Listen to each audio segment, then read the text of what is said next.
Good evening and welcome to Aware on the Air, presented by members and friends of Aware, the anti-war, anti-racism effort, a local Champaign-Urbana peace group. I'm Carl Estabrook. We're recording this at midday on Tuesday, July 10th in the studios of Urbana Public Television. Our subject is the wars the U.S. government is waging around the world and the racism we display to those we're killing, in accord with the Latin proverb, proprium humanae ingeni est odisse cum laesuris. It's human nature to hate those you have injured. The president is talking peace with the leader of North Korea and preparing to do so with Russia President Putin.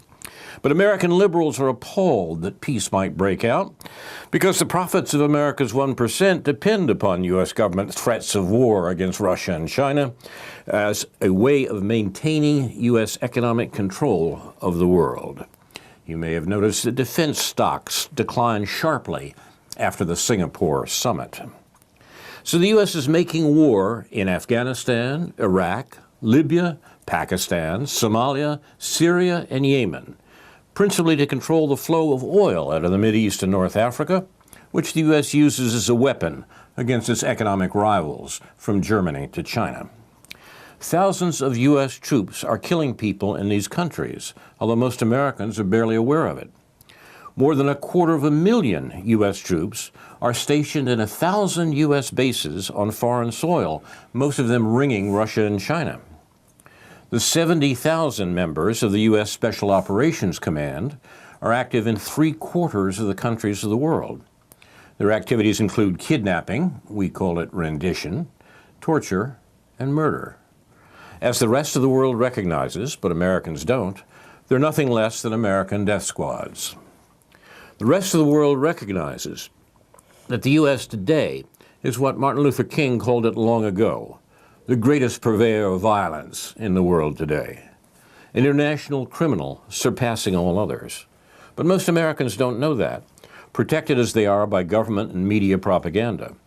What we do here at Aware on the Air is try to encourage our fellow citizens to become aware of the killing our government is doing around the world in our name. We're involved in great crimes, and we should stop.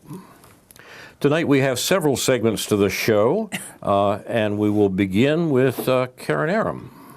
Hi, Carl. Yes, welcome me back after. Good. What, 11 months? No, 10, something like that. Okay. 9 or 10 months since I've been on program for various reasons. But one of the things that actually brought me here today is concerns over what took place on Friday, and that was the tariffs that were applied to China by the Trump administration. I think it's something like, I have it right here. 25% tariffs on $34 billion worth of Chinese goods in an attempt to narrow the trade deficit. Now, tariffs on another $16 billion worth of goods are expected to go into effect in 2 weeks, and potentially another $500 billion to follow. Now, however, China then announced retaliatory, I think that's what actually took place on Friday, was China announcing their retaliatory tariffs on a similar amount of U.S. goods, saying it was forced to counterattack in order to defend its core interest. Now, keep in mind, from what I understand, some of the tariffs that we have applied under the pretense of bringing jobs back to America. I mean, it's just not going to happen.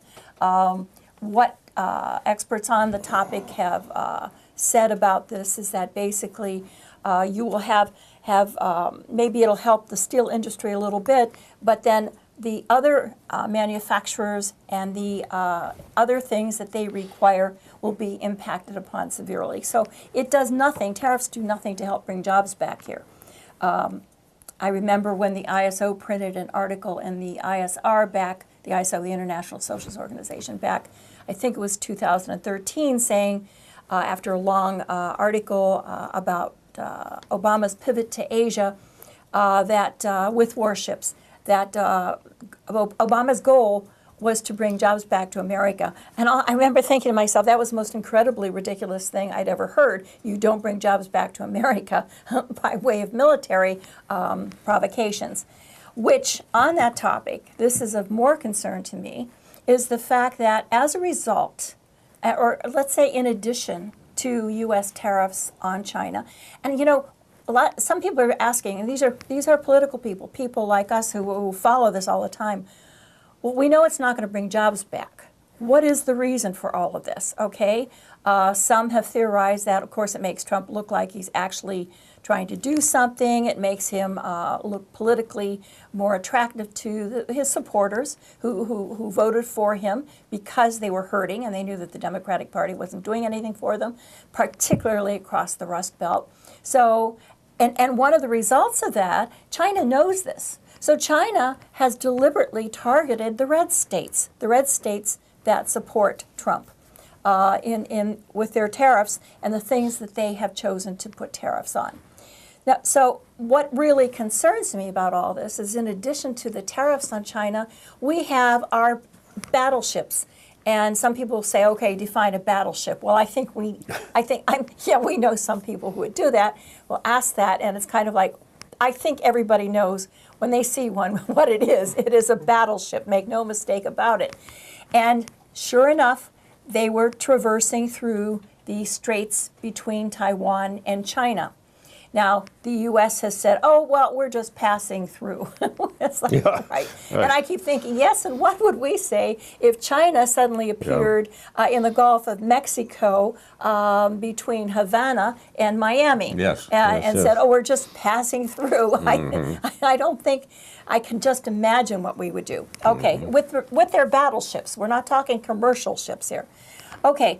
This is what is so dangerous, these provocations. Now, that is not to say that this hasn't been done. This is what the U.S. has been doing, provoking China since the Obama pivot to Asia, which, Carl, I think I saw that in 2013. It may have taken place before that, 2012, I'm not sure.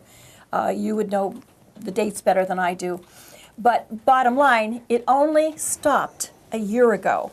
So we actually did stop provoking by sending our battleships through that area, those straits, a year ago. But then the day after, or right after tariffs were announced, we implemented this. So on that topic also, I want to mention that China and Germany had a meeting in the wake of Washington's escalating trade war with Beijing. And they just signed a tariff pact, or business pact, let's call it that. What they did was, this was Chinese Prime Minister Li Keqiang. They held talks on Monday in Berlin, and they stressed their commitment to a multilateral trade system in the wake of the trade disputes with Washington. So as part of the talks, the sides signed a range of commercial agreements worth about $23.5 billion. Joint projects involving governmental agencies and companies such as Siemens, Volkswagen, BASF, and others that were announced. And they said, we both want to sustain the system of the World Trade Organization rules, Merkel said during the meeting. We have a lot of direct investment in the United States of America, and we have a lot of direct investment in China. Now, even though a lot of the Europeans have been saying, no, we're not going to support China in this trade war against the U.S., but this is the news I just received this morning. So it is hurting us with our allies. Now, Carl, you might better be able to discuss whether hurting the U.S. and with our allies, I'm not sure that really is such a bad thing. I agree.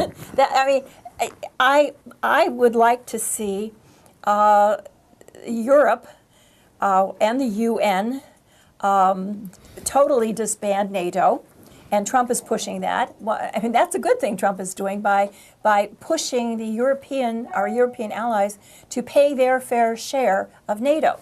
And we're backing away from that, rightfully so. Oops. Okay, well, I'm hooked back up, so I'll go.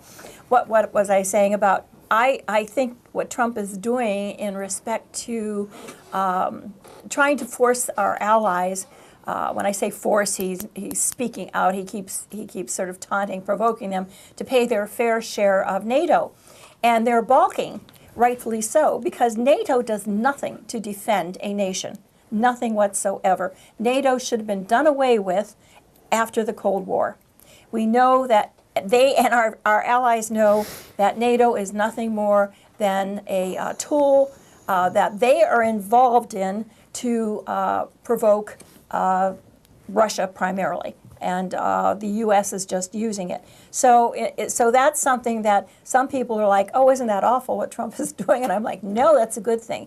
Now, is it a good thing? Because we know that Germany, and I talked about this, I think, back in October, and I used the wrong name of the German military leader. I used the name of the head of NATO because they're both the last names are similar, and I get them confused. But at any rate, we know that the head of the German military was saying we do need to begin building our own military in order to protect our nation. So that would, to me, signal a sign that they know that NATO is not defense for anyone. They're building their own, and maybe they'll pull out of NATO, which would be a good thing. But at the same time, it's like when all of these other nations start building their own militaries, there's always the chance of more provocations within or. But you know what? I just feel like then let them solve their problems, their own problems. It takes the U.S. and we're, as you say, we're the worst. We're the most imperialistic and hegemonist, and what NATO actually does is it just supports the U.S. continuing hegemony and imperialism. So I'm going to turn this over to you now, Carl, for your opinion. Thank you, Karen. You are watching Aware on the Air. We're talking about politics, particularly war politics, and the politics that stand behind war making that the U.S. is the past master of these days, involved in 8 wars around the world and war provocations against Russia and China. We need to be aware of this. This is remarkably unmentioned in American mainstream media. Most Americans have no idea that, as I mentioned earlier, the U.S. Special Forces are present in and involved in no less than 3/4 of the countries of the world.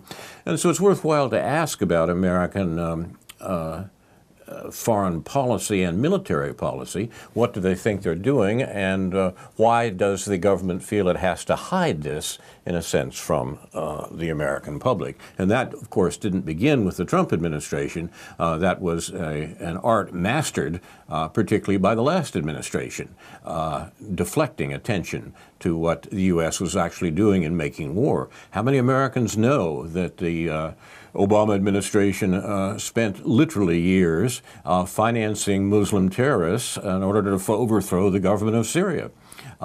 This was serious enough that it finally brought in Russia as a defender of the Syrian government. Russian troops in Syria were invited in by the legitimate government of Syria. American troops in Syria were illegal, and the war was being carried on by terrorists from Saudi Arabia and UAE, financed by the Obama administration. These are the stories that are not told about war in the contemporary world, and our task is to try to suggest that it's worthwhile finding out what those stories are. One of the things that Karen mentioned that I think probably does need to be discussed, because the situation really is unclear, that's the question of the price of oil. Remarkable discussions amongst the major oil producers have gone on recently, and there are now people running through the marketplace screaming oil is going to be $150 a barrel. Perhaps it will, we don't know. But we do know that the Obama administration specifically tried to draw down the price of oil in order to do damage to the Russian economy. The Russian economy depended a great deal on the export of oil. The problem is that drawing down the price of oil not only had beneficial effects from Washington's point of view in injuring governments it didn't like Venezuela and Russia, it also injured some governments that the U.S. Said it did like, most notably Saudi Arabia. So the question of the manipulation of oil prices was particularly important. It was also important in the U.S., where there were great interests in having a high oil price, which would support the turn to fracking in the U.S. an ex-student and family friend of mine revealed in the Wall Street Journal this week that the highest paid corporate executive in the oil business was the head of Chevron, not the head of Exxon. Remember, the head of Exxon became Secretary of State there for a while. But these companies are vitally concerned with the U.S. foreign policy position in terms of their own profits. The American government is in a quandary on this matter, with foreign and domestic concerns getting in the way of the price of oil. So when you hear about the price of oil on the evening news, don't think just about what you're going to have to pay or not pay for gasoline. Think also about all the strings that are attached to American foreign policy and to American attempt to do down Venezuela and Russia and other oil producers in this regard, and unfortunately find themselves sometimes supporting those people in that regard. So much of American foreign policy is based upon this containment of Russia and China, that is, making their economies worse, and has been for a long time. And oil is a complex ingredient in this. China imports most of its oil, and Russia exports oil. And their conjunction recently has made the lights burn late in Foggy Bottom, where the U.S. State Department is, in order to try to figure out how the U.S. can injure both countries when the price of oil plays differently in the two societies. The overall position, of course, is that the U.S. wants to inhibit China's expansion in what they call the BRI, the Belt and Road Initiative, the attempt to tie together Asia, Europe, and points west with a transportation system that would benefit the all of the countries on the Belt and Road Initiative, on the Belt and the Road that will connect China with points west. Now, there are interesting aspect of this week. It was discussed that China had just established a desalinization plant for the city of Gwadar in Pakistan. Right. That's very interesting, because here we had these pictures, and there were quite extensive pictures from Xinhua, the Chinese news agency, of the work being done on providing fresh water for the people of a Pakistani port city. It was hard not to think about the fact that this was being done by the Chinese government for Pakistan, where in the U.S. government can't provide clean water for the people of Flint, Michigan. Right. Now, something's wrong here, something's seriously wrong, and it has to do with whom the government is working for, the head of Chevron and Exxon, or the people of Flint, Michigan. So questions of war and peace here are bound up with very real existential questions for Americans across the board. And all of these things, I'm reminded often that there was an old maxim years ago in the early days of the opposition to the Vietnam War. The group Students for Democratic Society, which was a major student group opposing the war, used to have a motto. The motto was, "Everything is connected." And it was expressed with some surprise as Americans learnt that what the U.S. was doing around the world was bound up with U.S. policy overall.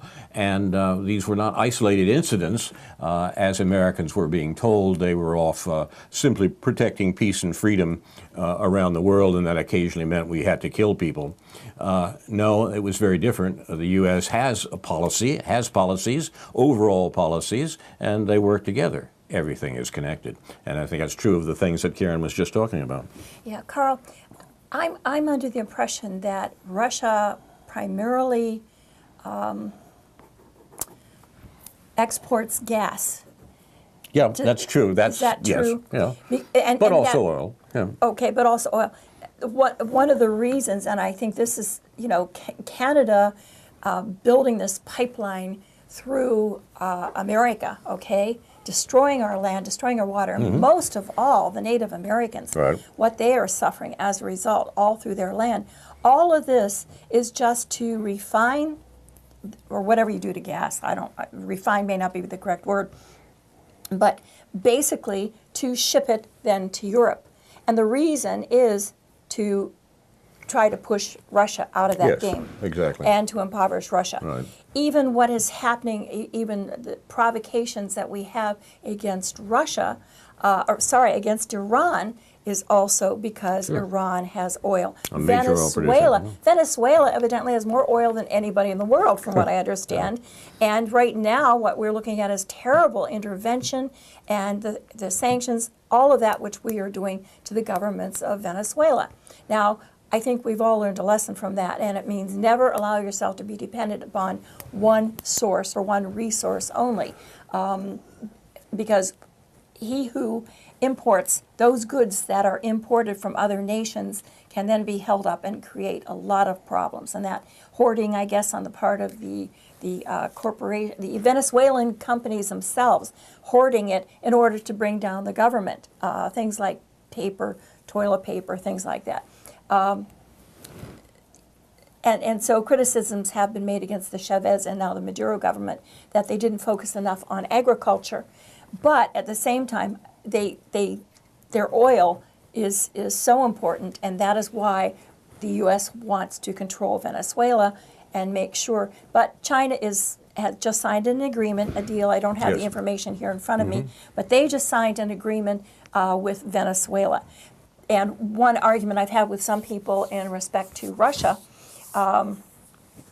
even people who do not support Russiagate or any of that nonsense, but there is some thinking that Russia may let down Iran. And I keep saying Russia and China don't work the same way the U.S. does, okay? They do things a little differently, a little slowly, a little covertly when it comes to business, okay? But when it comes to geopolitics, there is no way either China or Russia can afford to let Iran fall.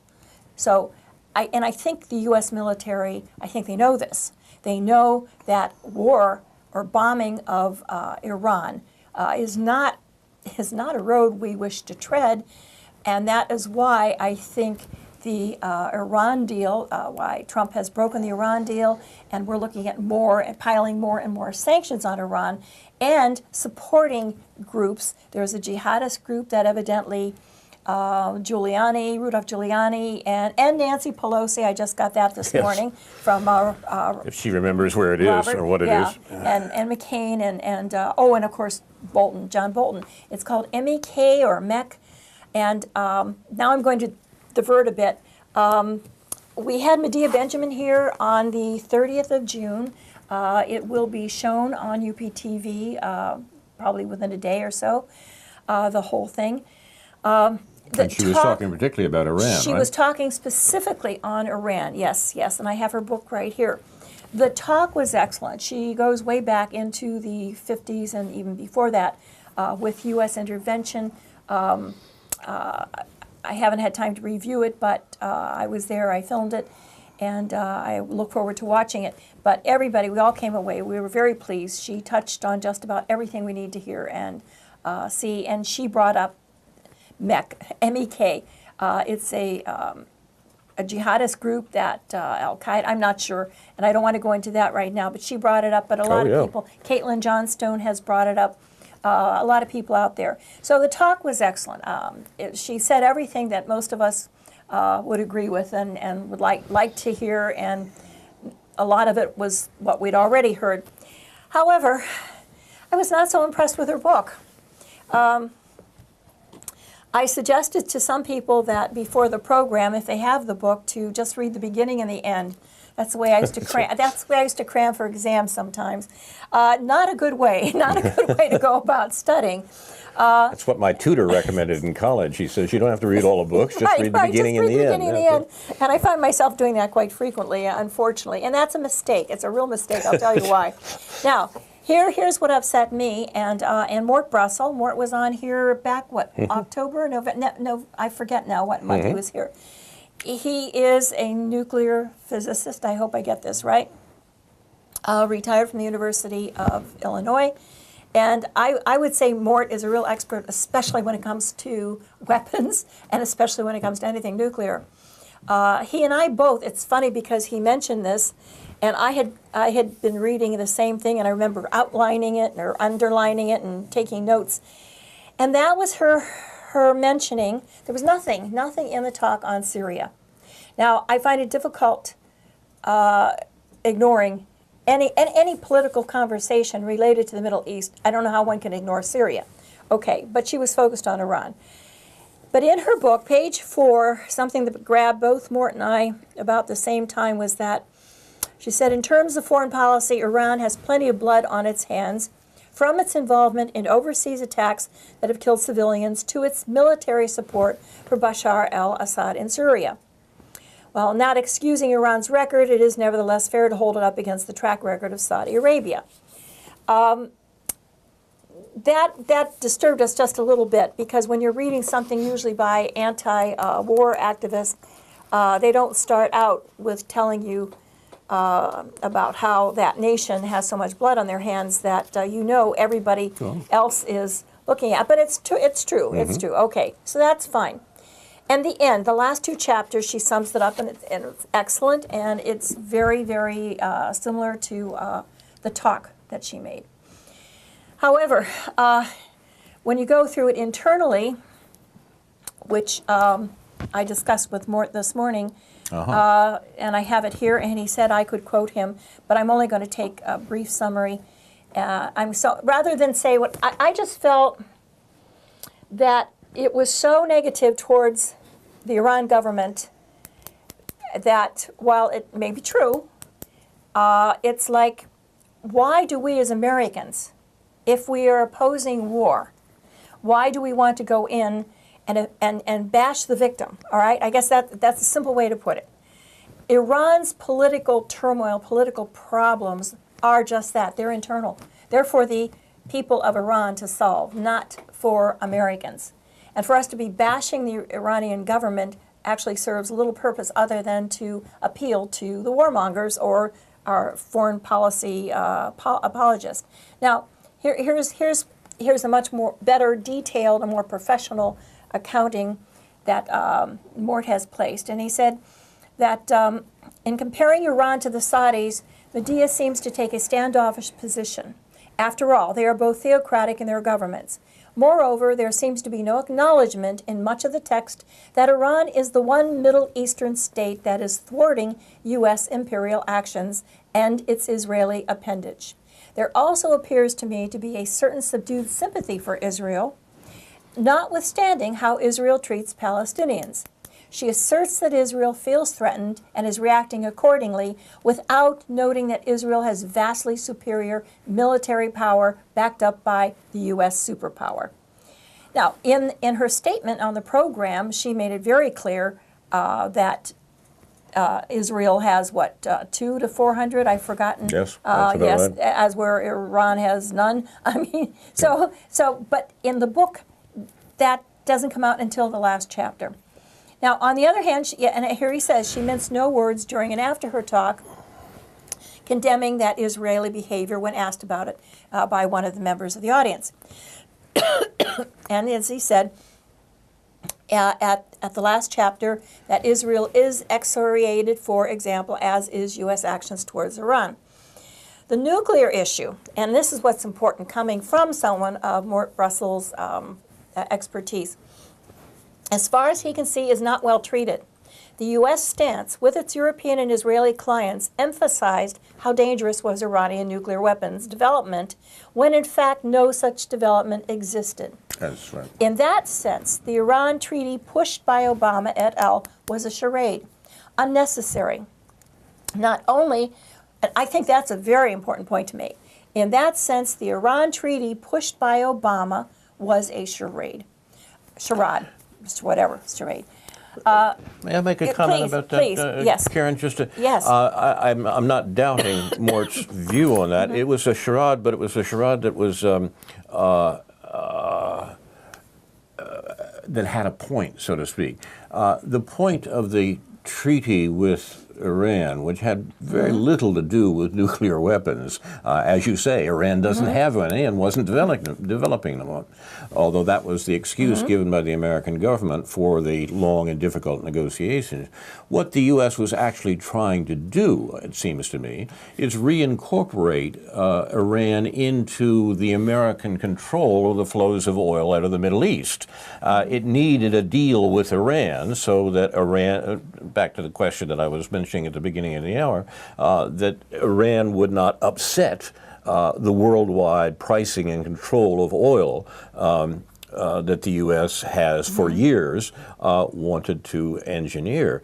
The U.S. Often said to depend upon oil from the Middle East. We don't at all. The U.S. gets very little of the oil we use domestically in the Middle East. The reason the U.S. wants to control oil is because it is a weapon that we can use against competing economies, notably China, but also even Germany. Yes. So the U.S. wants to establish that control of oil in the Middle East, and the independence of Iran, beginning in the revolution in 1979 and 80, frustrates this American control.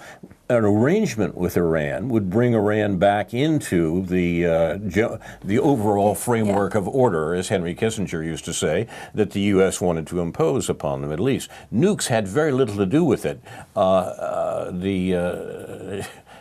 When the Shah ruled Iran, the U.S. offered to build him a nuclear plant, and the point here was that the U.S. wanted to control energy flows out of the Middle East, and a deal with Iran should have done it. The decision of the new administration to break up that deal, or to withdraw from that deal, or to break its promise, basically, is seen as unwise from the point of view of the long-term American policy. I would be surprised if the issue wasn't broached, at least at the meeting between Trump and Putin, in less than a week. For reasons that you have suggested, the position of Iran is vital between those two powers, and we'll hear more about it in the week. Okay, good. No, that's good, and you're right to focus on that particular aspect of it. Let's see, where was I? Now, not only, I'm going back to Mort's statement here.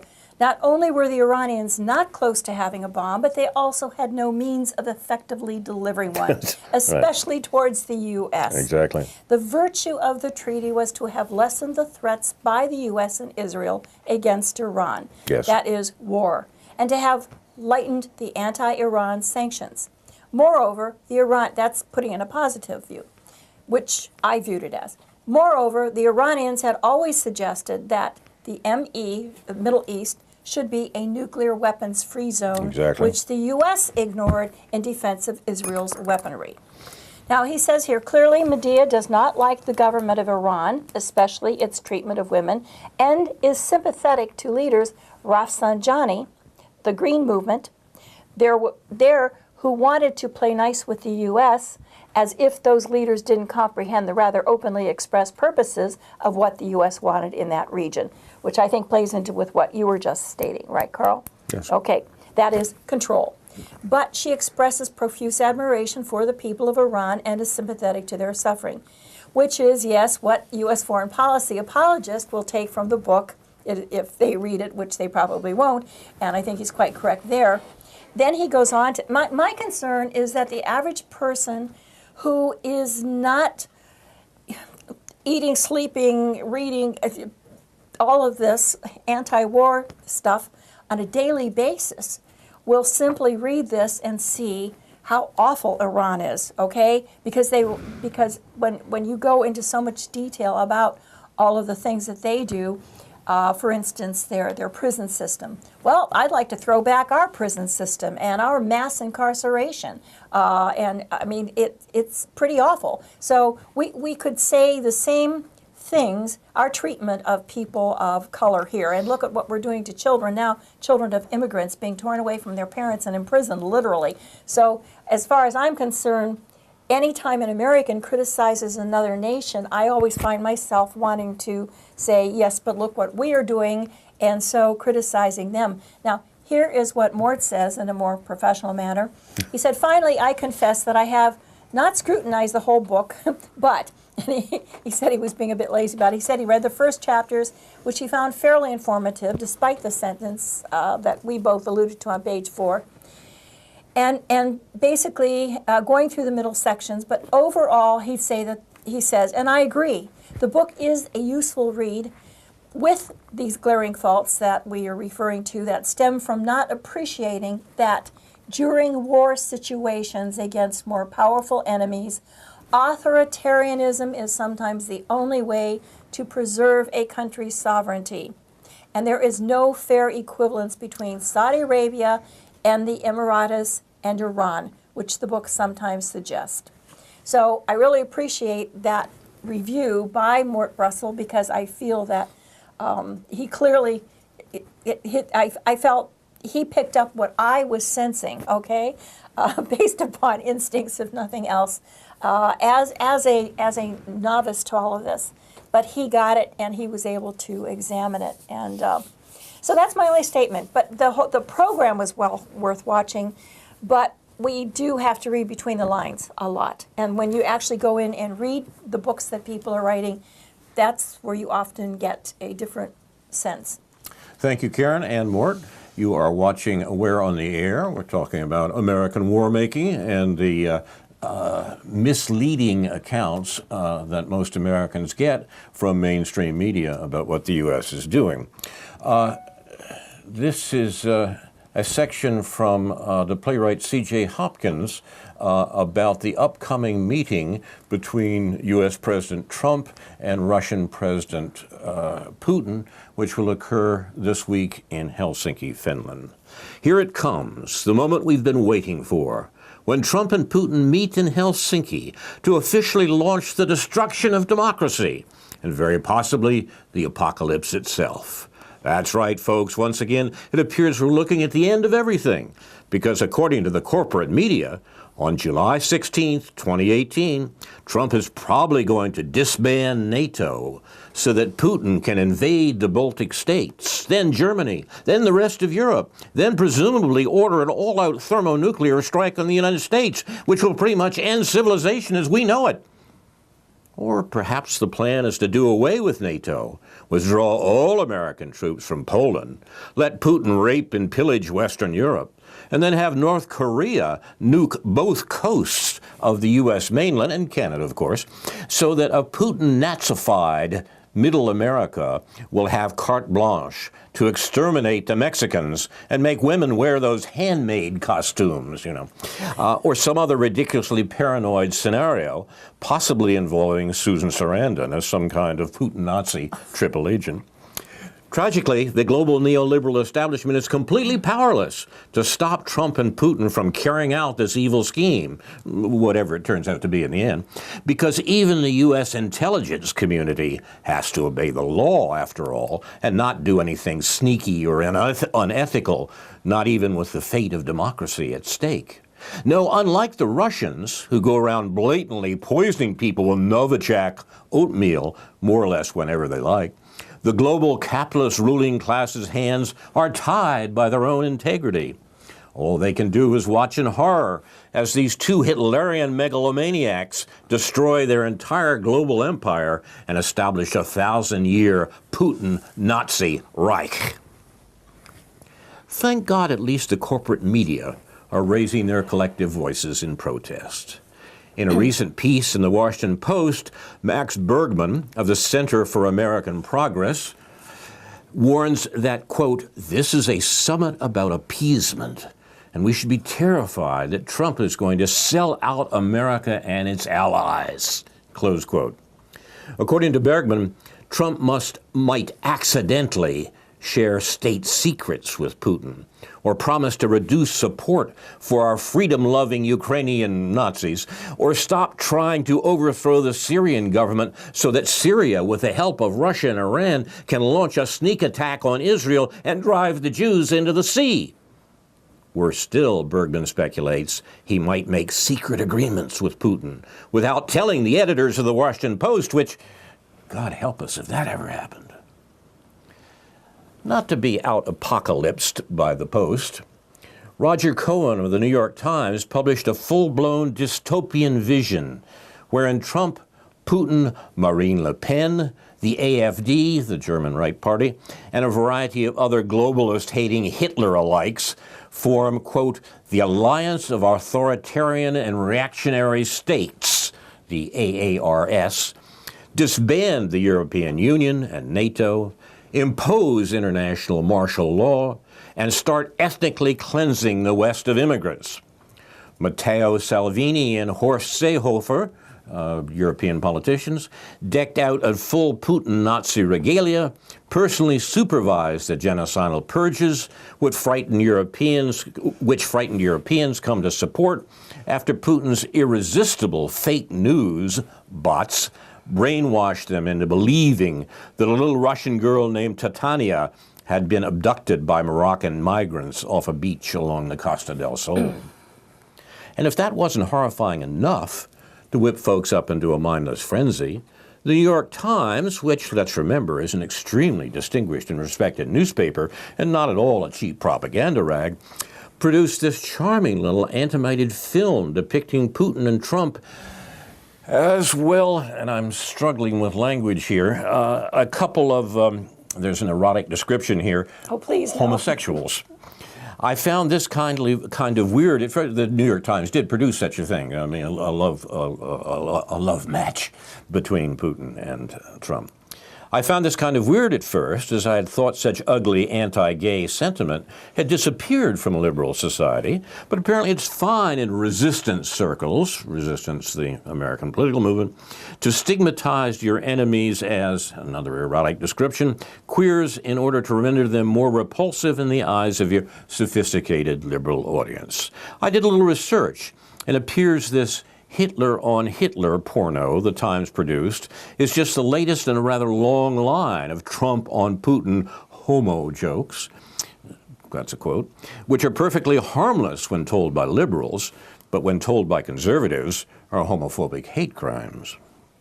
Look, I'm not a fan of poofter humor, as the Brits might say, or the corporate media, or the so-called resistance, but neither am I a fan of Trump, nor am I technically an employee of Putin. What I am is a student of propaganda, media manipulation, and mass hysteria. And though I experienced the rollout of the war on terror and assorted other propaganda campaigns, like Obama's Hope and Change routine, Reagan's Morning in America shtick, George H.W. Bush's New World Order, and Bill Clinton's Third Way happy horse manure, I have never witnessed anything like this. Most of those other propaganda campaigns at least bore some vague resemblance to reality. What we're experiencing now is more akin to the kind of behavior that goes on in cults, where people are conditioned to surrender their reason and ultimately to conform their perception to whatever paranoid official narrative the leader of the cult has invented, and eventually to direct their fear and hatred not only at the cult's official enemy, but anyone who questions the cult's reality. If you believe that cults work because people are gullible or stupid, you need to do some research. Cults work because their members are gradually conditioned to detach from society, that is, the social body that conditioned them as children, and conform to the social body of the cult. This conditioning happens systematically, often over the course of years. Scientology cult members are not introduced to the body thetans story the day they walk in, nor were the Manson girls ready to butcher a house full of people for Charlie at first. It took months of orgies, acid trips, and other de- and reprogramming techniques to get them to buy into this paranoid prophecy of imminent racist hippie apocalypse. If you're too young to understand that, go look up Charlie Manson. Which I find so disturbing presently. The ease with which the neoliberal ruling classes have programmed millions of Western consumers to believe a narrative no less ridiculous than Scientology's body thetans, Manson's helter-skelter, or take your pick of any number of other cult narratives. The speed at which they switch from the war on terror narrative to the Putin Nazi narrative attests to the power of the corporate media and the neoliberal propaganda machine generally. It really is an amazing achievement. In less than 2 years, they managed to condition a significant portion of the Western masses to forget about the Islamic terrorists that they've been conditioned to live in fear of, and to transfer their fear and hatred to Trump and Putin and anyone who appears to support them or doesn't sufficiently hate and fear them. The ruling classes have achieved this feat by generating an ongoing series of episodes of mass hysteria. Most of them last a week or two, but their cumulative effect is powerful and enduring. Fake news, bots, travel bans, Confederate statues, neo-Nazi rallies, Novichok attacks, kids in cages, anything the corporate media can use to channel more hatred towards Trump and Putin. None of these episodes are generated out of whole cloth. Obviously, the Russians are pursuing their interests. There is a white supremacist subculture in the United States, as there always has been. Those kids were put in those cages, and so on, none of which began with Trump or has anything exclusively to do with Putin, or triggered mass protests and widespread outrage until the neoliberal ruling classes and corporate media decided it should. The upcoming summit, Trump and Putin, is next on the list. It won't be as juicy as the baby concentration camps, but it will do as far as reminding people that Trump is a secret Russian operative or traitor, or quisling, as Paul Krugman would have it, conspiring with Putin to destroy democracy. That is, when they're not, another erotic description, each other. Once the summit has come and gone, and democracy has miraculously survived, they will generate another round of Hitler hysteria, and resistance cultists, the leftover Clinton campaign, will spring into action like salivating Pavlov's dogs, denouncing whatever unspeakable horror they had completely ignored for the previous 8 years, jabbering about concentration camps, and ripping MAGA hats off teenagers. Purely for the sake of entertainment, I'm hoping it will be the secret Nazi code the Department of Homeland Security is embedding in its press materials, presumably to alert the underground network of Putin Nazi militias to stand by for imminent government takeover. This, quote, securing of the future for white people and their children, close quote, and the weeks of homosexual oddness orgies that are sure to follow. Seriously, though, the absolute genius of the ruling class's Putin Nazi narrative, which rational people are underestimating, is that it is virtually impossible to criticize it without being labeled a Trump supporter, a Putin apologist, or a crypto-Nazi.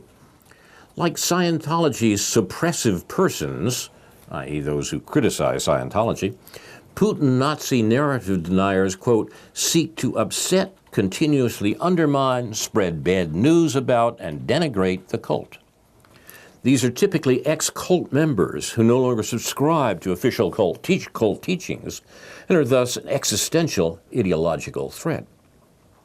Such persons are to be stigmatized and shunned, quote, so that others will know not to associate with them, close quote. Those quotes are all from the Scientology website about that particular cult, but the same rules apply in every cult. Glenn Greenwald is probably the best example of a prominent Putin Nazi narrative denier, and he's harassed for it on a daily basis. But an hour or two of research on Twitter will reveal the same dynamic at work against much less famous pillow-biting traders. Nor is it just fanatical cultists on Twitter. If you happen to Google your humble narrator at any point during the last 9 months, and we're concerned, this is C.J. Hopkins talking about the things that he's written, and we're concerned that the people, quote, people also search for, in my knowledge panel, also a Facebook device, are mostly anti-Semites and alt-right types. Well, I wrote about that in November of last year. I have since repeatedly written to Google and advised them to occasionally alternate the anti-Semites that they're associating me with, as using exactly the same ones for months is lazy and makes it rather difficult to blame their search results on some innocent algorithm. But what do I know? Maybe I'm just paranoid, and Google isn't out to get me. Or maybe they know me better than myself, and I really am a crypto-Nazi or some other kind of suppressive person, as the Scientologists say, and democracy really is on the brink of disaster. After all, Glenn Greenwald just flew over to Moscow and was selfied in the company of Edward Snowden. And Putin is poisoning random people in Amesbury, England, for no apparent reason, and Susan Sarandon hacked the election or dropped a sarin bomb on Duomo, or else Putin did. Or maybe it was Xenu. I had to look that up, too. That's the villain in the Scientology mythology. Or maybe it was Xenu, or the Russians are about to take down the entire American fiber optic network. And I almost forgot those 400 white supremacist idiots who were planning to gather and bellow Nazi slogans at each other in Lafayette Square in Washington on August 12th, and who are already receiving international coverage because we can't afford to ignore a few hundred racist morons in polo shirts. If we did, well, who knows what that might lead to? Talk to the anti-file people. People might actually have a moment to pause and think about what's going on and why it's going on and who it serves, and try to put it all into some kind of perspective before they react to the next Pavlovian stimulus the media waves in their faces. Ready? Good, because here it comes. That's C.J. Hopkins about the upcoming Putin-Trump meeting and how it's going to be covered in this country. It's interesting to note that a lot of us who had been quite pleased with Glenn Greenwald over Snowden, etc., then when he went on Democracy Now! And he seemed to be supporting the I don't know whether it was the Syria narrative or the Russiagate narrative, he said something that upset a lot of us, and I can say there were a lot of us who were. I think he was talking particularly about the supposed false flag sarin attack on Duomo in Syria. He thought there may have been some evidence that may have been the Assad government behind it. But the way he put it, we were just like, okay, that's it. We were already fed up with Amy. And Democracy Now! Not for domestic. Domestic coverage is excellent, but when it comes to foreign policy, specifically Syria, and that's what's happening with everyone. When it comes to Syria, it's like everybody's joining the U.S. government foreign policy initiative, which we heard from Iraq, we heard with Libya, and now it's Syria. Okay, so he was being pilloried terribly, but for some of us, it's like, okay, you've redeemed yourself. Now he's in Russia, and he's he's becoming a credible journalist again. But now I just want to mention something. I know we only have a couple of minutes left, and I think this is very important. That okay, well, two more things. Wait a minute. I've noticed that suddenly, from Just Foreign Policy, the inclusion of Iranian-backed Houthis somehow preventing or not coming to the table to negotiate for peace with the UN. I saw that this morning in his statement, and I thought, and yet when I went to the World Socialist website, in their article, which I posted, they were very, very clear that there is absolutely no evidence that the Iranians are backing the Houthis in Yemen, but this is what is being promoted now. So it's what we are seeing is Iran being blamed for supporting terrorists all around. Not that the Houthis are necessarily terrorists. I don't have enough background information to know which. I just see it as a civil war in Yemen that we are supporting by way of the Saudis. The Saudis could not bomb without our bombs, without our weapons, without our logistics and training. So. But I wanted to also mention what the IMF World Bank has been doing to Haiti. Haiti is in a real mess. There have been so many things happening there with demonstrators calling for the ouster of their president. And the good news on that is that he backed down. And it was over gas. It was over the price of gas and oil that was literally crippling the economy of Haiti, and that this is what the IMF and the World Bank do. And it does show that if people rise up against their government, that sometimes the governments will listen. It's not going to prevent it because he will still go along with the IMF and the World Bank. But at least he did make the announcement that he's going to back down and not on the fuels. He's not going to cut the fuel subsidies. Let's put it that way. And I just think that has to be mentioned because we're going to see. I mean, it was the mass protest triggered by the fuel price hikes. They're the product of the immense buildup of social anger over conditions of poverty and inequality and oppression that prevail throughout Haiti and that we are seeing now in the U.S. And that's what we need to, like you said, everything is connected. And we're seeing it here today with what is happening with children being torn away from. I mean, it's so horrible what is happening here now with the children of immigrants as young as 5 years old. Without their parents already being deported. So, and there is a protest tomorrow at the City Council building here in Urbana. First in front on Main Street, and then on they'll march over to Vine Street, and it's so at 11 to 12, I think it is. You've been watching Aware on the Air, presented by members and friends of Aware, the anti-war, anti-racism effort of Champaign-Urbana, a local peace group, recorded on July 10th in the 28th week of 2018. Another week in which the world can see the most extensive global terrorism, expensive too, is U.S. worldwide war-making. Our show is produced and directed by Jason Liggett, Ethan Young, and Andrew Scollery, thanks to whom also this program and others like it will be available on YouTube and archive.org. My thanks tonight to Dr. No, J.B. Nicholson for research, seeing No's notes on the Facebook page for Aware on the Air, along with articles referred to tonight. There's an open Aware meeting this coming Sunday, 5 to 6 p.m. at Hammerhead Coffee, University Avenue at Wright Street in Campustown. Finally, Aware honors those who reveal the crimes of the U.S. government, which the rest of the world knows about, but Americans don't. Manning, Assange, Snowden, and others. Truth-tellers persecuted by the U.S. government, particularly our liberal Democrat Senator Durbin, a shill for the Russiagate propaganda. Now, this is Carl Estabrook for members and friends of the anti-war, anti-racism effort of Champaign-Urbana, saying in the words of the late Edward Murrow, good night and good luck.